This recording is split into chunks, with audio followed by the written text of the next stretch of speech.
And welcome back, everybody, to another episode of Straight Shot Health Talk. Today's episode is on 5 ways to fight off stress. And we're going to follow through this little outline here. The first thing we're going to talk about what stress is. Okay, we're going to kind of understand the terminology that we're going to be using. We're going to understand why this is important for us, especially with regards to our health. And then lastly, we're going to touch on how you can manage it. And if you stick around towards the end of the episode here, I'm going to give you 5 different ways that you can help manage the stress in your life more effectively. All right, so what is stress? Well, if you actually look up the definition of stress, there's a couple of them here. The first, it's an applied force or system of forces that tends to strain or deform a body, or the resisting force set up in a body as a result of an externally applied force, or maybe a little bit more to what we're talking about, it's a physical or psychological force that can produce mental tension or physiological reactions that may lead to illness. So if we kind of take all that gobbledygook and really simplify it, what stress really comes down to, it's a surrounding force. It's really the environment that we live in, and it affects us on all different levels. So it affects us physically, it affects us emotionally, it affects us psychologically, and it also affects us spiritually. Now, stress, though, we sort of live in this world full of stress, but it doesn't actually affect us until it touches us. And the way that stress touches us is through something called stressors. And stressors, if you look at the definition for those, are physical, psychological, or social forces that put real or perceived, that's a key word there, perceived demands on the body, emotions, mind, or spirit of an individual. And what stressors do when these things kind of touch us is they initiate something in our body. They cause a reaction in our body called the stress response. Now, this is also called the fight or flight response. Maybe some people are familiar with that. We've had it since before we were caveman. And what it does is when we go into a situation that we perceive as stressful, your body is getting ready to survive. Okay, in the past, we needed this type of thing to keep the species alive. And so what happened with the fight or flight is that if you were walking by a cave and you heard a grumbling, you didn't know whether it was a cave bear in there or maybe it was cousin Grug, sleeping and snoring. But if it was a cave bear, you better be ready for it. And so that triggered this reaction, this response in your body that had physical effects. And physical effects means your heart starts beating real fast, your blood pressure starts going up. Actually, the blood flow in your body goes into areas of your into areas preferentially. So instead of going to your stomach and your guts, your blood flow starts going out into your big muscles, like in your arms and your legs, so that you're able to run faster or fight off a cave bear if you need to. Now, there are also some psychological effects that happen with stress as well. And your vision starts narrowing down, your senses seem to get heightened. Your memory in a lot of ways becomes sharper. We're probably not going to be able to talk about it in this particular talk, but that also gives us a kind of a clue in some of the vulnerabilities that happen when you look at things like post-traumatic stress disorder, when somebody's been through some horrific event and can't get it out of their mind. Now, also on an emotional level, this fight or flight response, when the stressor starts kicking this big old cascade and we have all this adrenaline rushing through our body, can also kind of make us feel either really good, like euphoric, or it can cause us to be terrified and fearful. And a lot of that depends on how we actually perceive the event. And what we mean by that is you can either perceive it as a threat. So, oh my God, you hear something in that cave, you hear that growling noise, and the first thing you think is, there's a cave bear in there. Oh my gosh, it's going to eat me, right? Or you can take that same event, that same stressor, that same growl in that dark cave and go, there's a cave bear in there. I'm going to hunt it and kill it and get a nice big cave bear pelt and cave bear meat. Okay, so a lot of that is just how you perceive that stressor event. Now, also involved with how stressors affect our health, how they make this stress response kind of go through our bodies, is the frequency that they occur. Right? So even if you view everything as a challenge and not as a threat, and you love hunting cave bears, if you're not giving your body a chance to rest, if you're constantly going out there and hunting cave bears, your body's going to start breaking down because it can't maintain that level of, just high stress environment where you're just ready to fight everything that's going through your body. On the other hand, if you're viewing everything as a threat, even if it isn't a threat. So if you're, having interactions with your boss and you're having really good ways to cope with the stress, or you're perceiving things in a negative manner all the time, same thing. Your body is going to be just barraged by the stress response over and over and over again. It's going to start wearing down. And then besides frequency, we have to consider the size of the stress response, or the size of the stressor it is. Because if you can have a lot of little stresses in your life going over and over and over again, if you don't have a break from those, it's going to start breaking down your body. Or you can have one big event, something so stressful, something so awful that occurs to you that it can just overwhelm you. And remember I talked about how it kind of imprints on your brain and you start reliving that event over and over and over again. And that can cause this kind of permanent chronic stress response. And what happens when we have too much of the stress response, when it's going over and over and over again, it results because we are perceiving that these stressors are outside of our ability to cope with them. We can't cope with them. They're just too much. We're not having that recovery period. Remember, we're not having a chance to break that stress response, to stop it. Or our ability isn't able up to the demand of it. And what I'm meaning by that is, if you haven't faced any sort of challenges in your life, you haven't really overcome any sort of stress, then when you have any sort of event in your life that occurs, you don't really have the coping skills to successfully navigate that, to get through that stress event. And if you have that, if your perception is such that everything's a threat, if you're not having enough recovery period of times, or if you don't just have an ability, if you haven't really grown your ability to deal with stress, then that stress response is going to continue over and over and over again. Now, the effects of this chronic stress response, the effects of this constant state of just intense fight or flight in our body, it causes all sorts of stuff. It causes heart disease, heart attacks, strokes, high blood pressure. There's an association with diabetes, obesity. If you get sick, you heal slower and you recover slower. You also get sick easier. There's an association with things like irritable bowel disease, where you're having this diarrhea and constipation, and your belly hurts all the time. Even Crohn's disease, which is an inflammatory disease, meaning you have an immune process that's attacking your colon, or in small intestine. Sorry. If you are trying to get pregnant, being under constant stress makes it more difficult for you to get pregnant. One of the reasons for that is, remember I said, when you're in a fight or flight situation, the blood flow is going towards your big muscles, like in your arms and your legs, and it takes that blood, because we only have so much blood, and it doesn't support things like your reproductive organs, and so it makes it more difficult for those areas to do their job. It also can cause anxiety, or make anxiety worse. It can cause things like anorexia, when you're not eating enough, or overeating. Definitely is associated with insomnia, or sleep disturbance. One of the number one causes for that is associated with depression, constant fatigue, foggy thinking, and a lot of this has effects with chronic pain, acute pain as well, but mostly in chronic pain, which is really how I got into this. So it's important to understand, though, that stress is really life, and all these events are going to constantly affect us on both a physical and psychological level, and that too much of these, or the perception, or when we don't have a chance to stop this fight or flight response, this stress response, that's linked to chronic diseases. And a lot of those are the diseases that we're suffering from now, and are the number of top killers in at least the United States and most of the industrialized world. And again, stressors occur, or they're amplified, when the perception of those stressors exceeds our ability to cope. We just think that we can't handle them. When our recovery time is limited, we're not giving our chance to sleep, not a chance to relax, or when, frankly, the ability is exceeded by the demand. And as I said, that could be anything. You could be the most powerful person. You can have have great recovery time, and you can perceive everything as a challenge.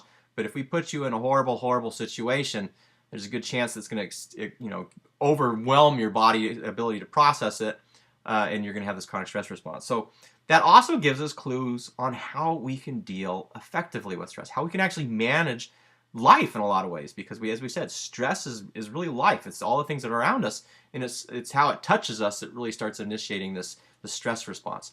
And how do we cope with that? Well, We can change our perception. I've kind of touched on that a little bit as well. Instead of viewing everything as a threat, we can view it more as a challenge, something that we can overcome, something that's interesting to us, something that we can work towards or go through.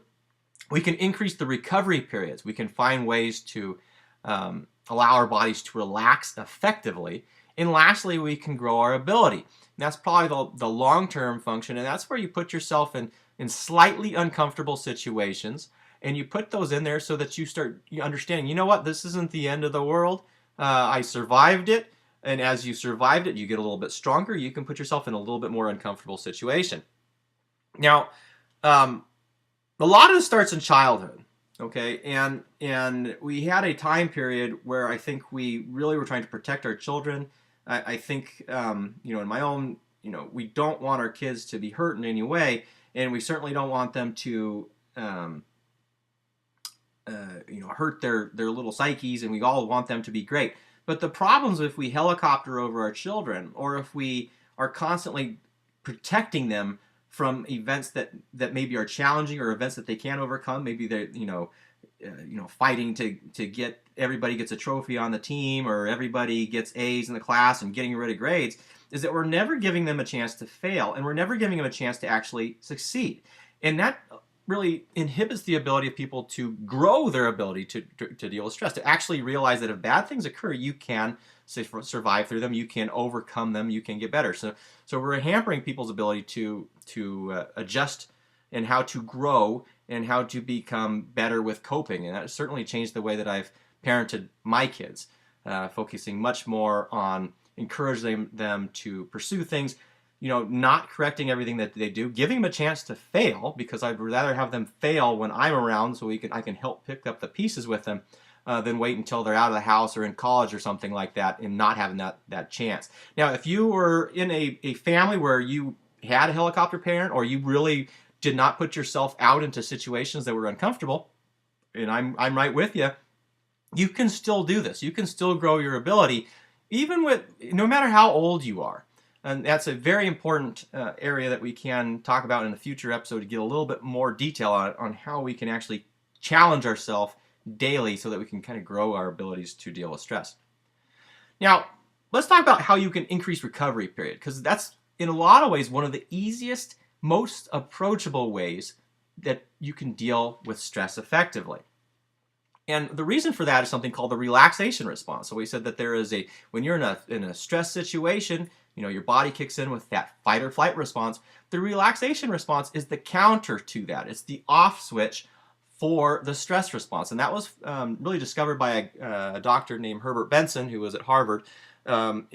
Interestingly, if you really kind of want to geek out about this, Walter Cannon, who was a physician at Harvard in the early 19th century, in the early 20th century, first described that stress response. Okay, and the lab that he described that, or if you wanted to say discovered this stress response, was in Harvard. And Herbert Benson, about 30, 40, 50 years later, was in that same lab room when he was doing his experiments, and found the relaxation response, this off switch for the stress response. So there's sort of a weird little bit of trivia there.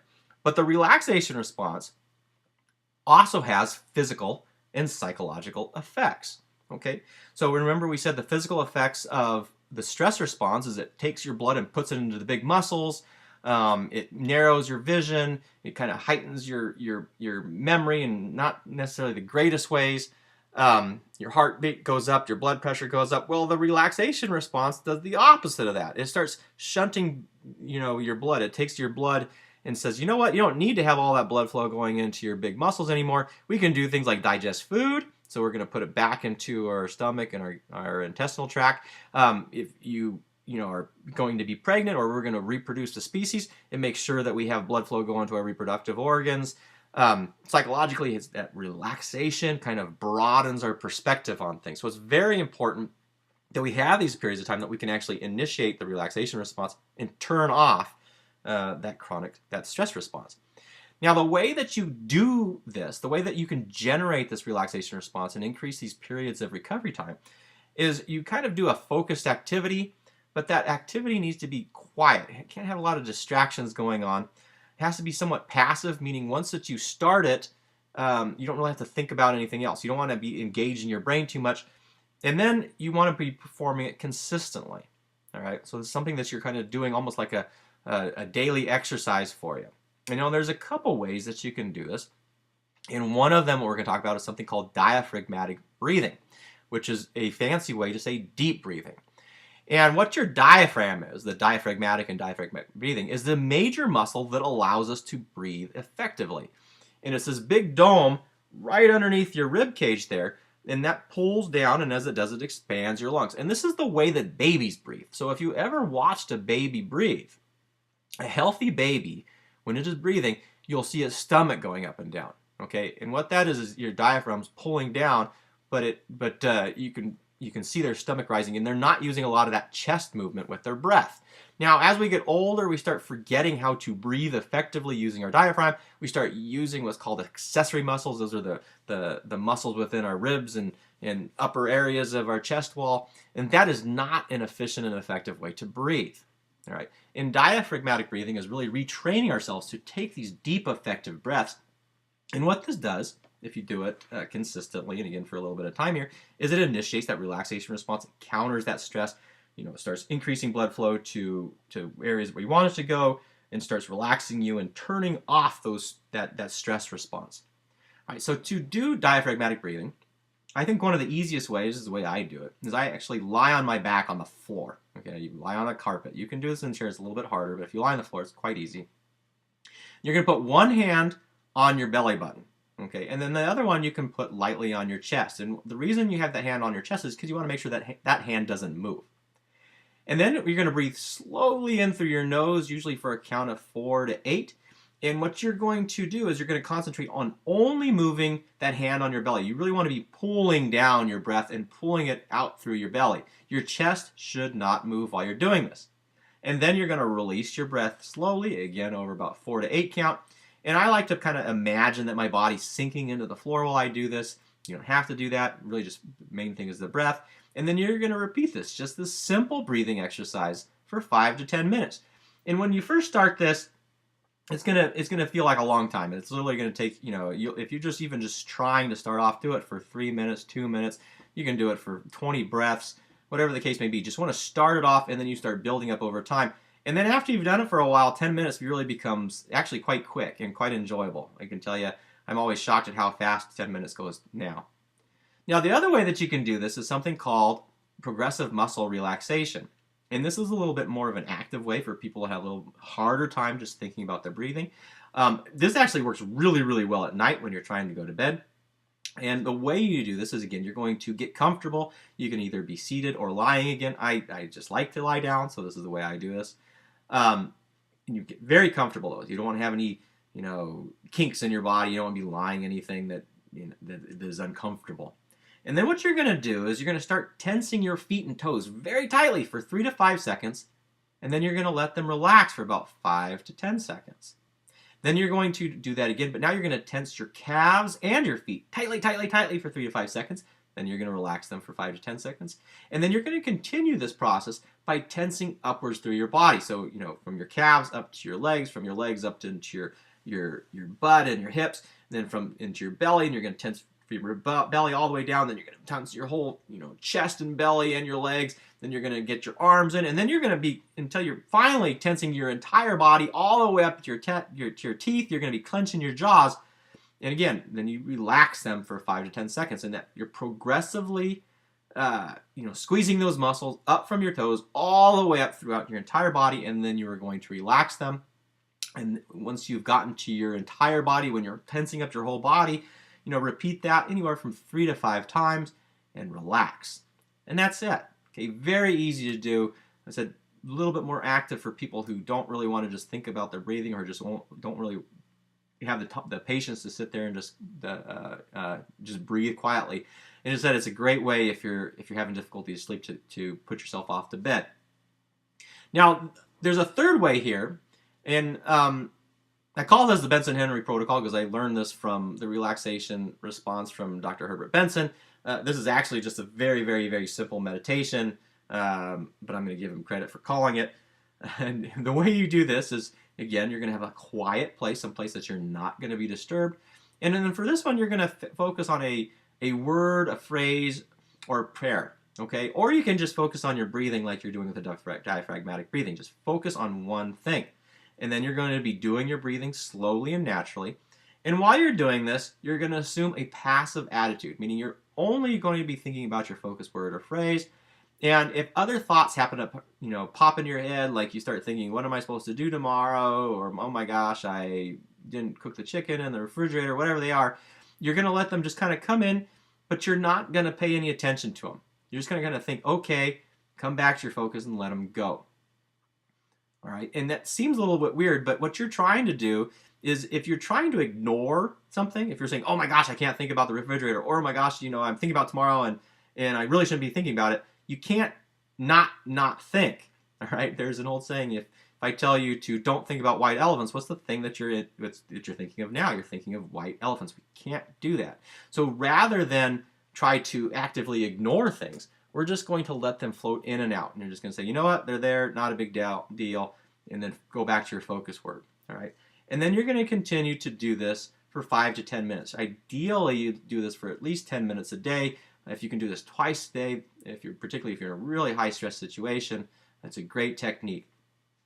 Now, I will tell you from experience on this, if you are starting just with this, meaning you're not focusing on breathing or doing progressive muscle relaxation, I think this is one of the harder ways to really start this relaxation exercise. That there's consistent way that you're generating a relaxation response.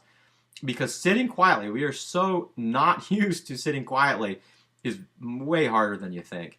And once you start doing this, the first 2 to 3 minutes is going to feel like a lifetime. Now, it does get easier, just like everything does with practice, and it does become quite enjoyable. And as I said, once you start doing this, and if you combine it with deep breathing like I do, 10 minutes goes by really quick. But it took a while to get there. Now, the other way that we can start adjusting with stress, or one of the coping mechanisms we can do, and this says we can start trying to view things as challenges rather than threats, okay? Because we're really lucky in this day and age. We don't have a lot of cave bears running around trying to eat us, and we don't have most of the time having, cavemen going around trying to kill us and take our food, all right? Instead, we have things like email and phones and work meetings and things like that. And if we can sort of change our perceptions, realize, this isn't going to kill us, but it does give us a chance to respond to a challenge, learn new things, get better in whatever activity or whatever sort of work-related skill that we're trying to develop. This subtle change in perception, which is much, much, much, much higher or much more difficult than I'm letting on, but it is doable, it minimizes, it stops, or it changes how that stressor interacts with our body. It changes how that stress response is initiated and how it's maintained. Okay? The other thing that we want to do, that this allows us to do, to change this perception of starting to view things rather as challenges and not as threats, is it diminishes the fear associated with them.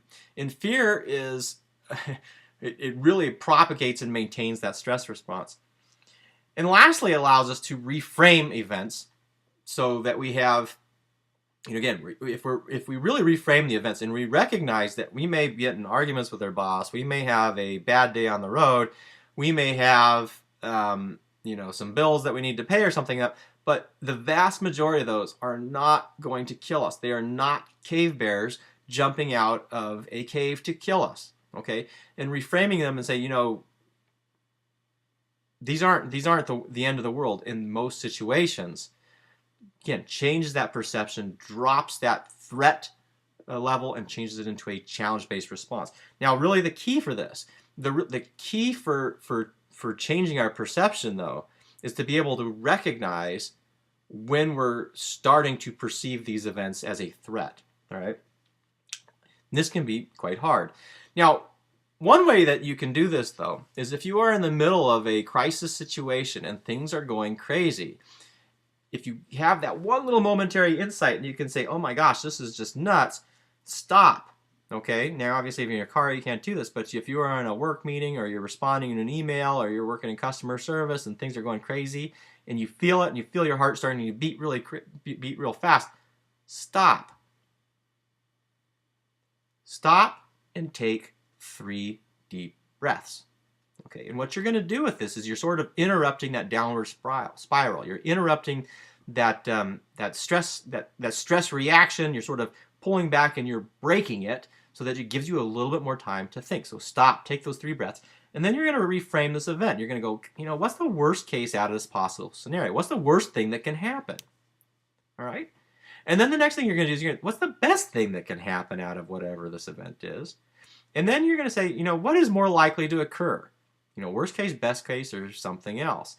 And then just pick a way that you can, once you've identified that, you'll find just by running through that scenario, worst case, best case, and most likely, you're going to really kind of pull down that stress level for yourself here. And then once you've broken this down and kind of slowed it down a little bit, you're going to be able to think about what the next step is easier, and not from a fear-based response, not from this highly stressed fight or flight mechanism. All right, lastly, we're going to talk about growing ability. And related to this is a couple of different things. One's called benefit finding, one's called acceptance, another one is forgiveness, and the last ones are living with purpose and meaning. And the key for developing this ability and improving your ability to deal with stressors in your life is really allowing yourself to change and to recognize the things in your life. Now, a simple exercise to kind of increase your ability to deal with stress is something called the 3 blessings exercise. And this came, this is quite used a lot in positive psychology. This is kind of a big rage. Everybody's doing gratitude journals and things. But there's a good reason for it, because it works. And a way that you can try this exercise is that for every day for the next week, and hopefully thereafter, write down one person you're grateful to, one place you've been grateful to be, or to have been, and one thing that you're grateful to have. Okay, 3 different things that you're grateful for. And then briefly answer just one of them. If you can do all of them, that's great, but if you don't have time, just do one of them and say, why are you grateful for that? Why are you grateful to that person? Or why are you grateful for the experience you had? Or why are you grateful for the thing that you have? Or you can mention or think about, what do they mean to you? So if you're grateful to a person, what is it that for your spouse or your children or your parents, what is it that they mean to you? And really take a couple minutes and write down and consciously reflect on what they mean to you. And that gratitude, building up this gratitude really starts you ability to recognize in your life what it is that you have and focus on the positive. And this sort of increases your ability in a way to deal with stress and actually to decrease the other stresses in your life, because it provides some context to them. All right, if you have good things in your life, when little bad things occur, or even big bad things at times, you realize, what, this bad thing occurred, but I still have so much in my life, and that's going to interrupt that stress response. So in summary, we talk about what is stress. And stress really is life, okay? And we react to life, or life affects us through things called stressors, which are things like broken cars and bosses that yell at you or people yelling at you through the phone. And it's the reaction, it's that stress response, that physiological reaction that we have that we're concerned about. And it's important. You have to have that response. On the same token, we have too much of it now. We're having it started by things that are not cave bears anymore, and then they're over, they're not being turned off because we're not having the chance to reduce them. And that's a very important thing to remember, is because, as I said, when that stress response goes off and we have all these hormones and chemicals going through our body and are on all the time, there is a host of bad physiological effects that occur. We talk about heart disease, high blood pressure, insomnia, depression, obesity, overeating, undereating, all sorts of abdominal health complaints. So it's very important that we understand how stress is. It is in a lot of ways. In fact, I'm just going to say it. This is the most important factor for your health if you live in an industrialized world, which means if you are listening to this podcast because you have the technology to listen to this podcast, stress should be, in a lot of ways, your number one concern, because this is what's going to kill you. Okay, we do not die anymore from cave bears attacking us. We do not die from, I can't even think of anything else besides the cave bears at this moment in time. But what we do die from, the things that kill us, are heart disease, there's strokes. People have, rampant depression. Depression worsens heart disease, through inflammation, which we're going to talk about in another episode in the future.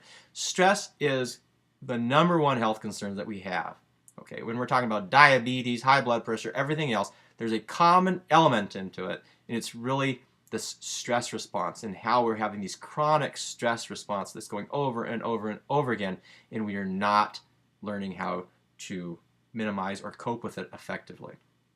Now remember, you can though, and if you remember, it's stress is maintained and initiated by how we perceive the event, by the frequency that it occurs, and as well as our ability or lack thereof to deal with these challenges in our life. That's how you manage it. Focus on changing your perception, changing things from a threat to a challenge, increasing recovery period. Again, no matter how well you view things, if you're a hard driving go-getter and you view everything as a challenge and you're permanently optimistic, you still have to have recovery time. And then growing your ability. So, putting ourselves in little challenging situations so that we can increase our ability to deal with stressful situations, or recognizing the good things that we have in our life and sort of building up that gratitude bank where we recognize all the great things that we have. All right, so this is another little bit longer episode. I'm also going to record this as a video on YouTube. This will be 5 ways to fight off stress. It'll also be available at straightshot.health.com if you want to see visuals there. And thank you all again. And I look forward to talking to you again in the near future. If you have anything else that you want to talk about in the meantime, just let me know, Dr. Kevin at straightshot.health.com. Thanks.